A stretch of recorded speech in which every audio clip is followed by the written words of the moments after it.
Russia and China are leading major allies and partners in Europe and Asia to step up their commitments to collective security and dramatically increase investments in their own defense. It's worth pointing out, once again, that the United States is not, I repeat, not shouldering the burden for European free riders. In fact, when it comes to security assistance to Ukraine, as a share of GDP, 14 of our European allies are actually giving more.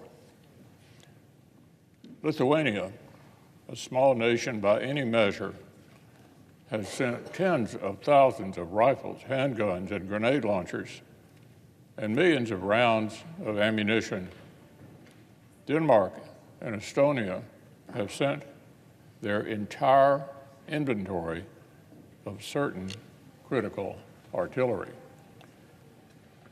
Larger allies, like the United Kingdom and France, are making remarkable contributions themselves, including longer-range systems than the United States has provided. Even Germany, despite slow and sometimes agonizing decision-making, has provided historic support to Ukraine and is the continent's largest provider of security assistance to Ukraine.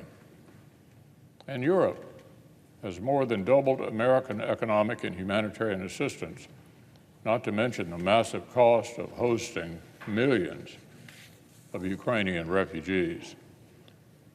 But like America, our allies are not in the business of philanthropy. As far away as Tokyo and Seoul, leaders are making a sober calculation about their interests. Our friends are making historic new investments in growing their arsenals and modernizing their militaries. More than half of our NATO allies are now on track to hit the alliance 2% spending target by the end of next year. Sweden, not yet a full-fledged NATO member, is increasing its defense spending next year by nearly 30% to invest in modern military capabilities and meet its 2% of GDP target. Lithuania, which spent less than 1% of its GDP on defense back in 2014, is set to spend over 2.5% next year. And to bolster their security, many of our allies are buying American. Since Russia's escalation began last February, our allies and partners across the globe have purchased over $120 billion in advanced American-made weapon systems. Germany, Switzerland, Finland, the Czech Republic have all moved quickly to sign contracts to purchase F-35s. Indonesia has signed up for nearly $14 billion in F-15 fighter aircraft made in St. Louis, Missouri. Bulgaria, an economy roughly the size of the state of Maine, has spent $1.5 billion on Stryker combat vehicles that are produced in Lima, Ohio, and Anniston, Alabama. And Poland has ordered $12 billion worth of Apache helicopters produced in Mesa, Arizona, and is planning to buy 486 HIMARS launchers. They will have the biggest HIMARS inventory in the world. And here's the most important part. When our friends and allies buy American, they're buying into a closer security relationship with the United States.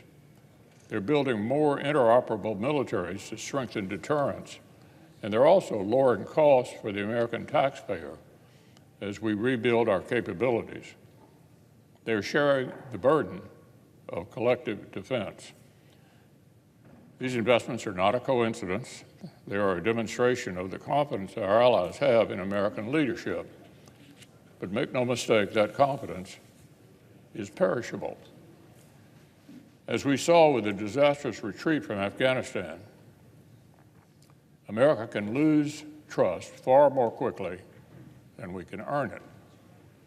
If we pull the plug on our commitment to stand with Europe, our largest trading partner, I can guarantee it will shred our credibility as a security partner worldwide.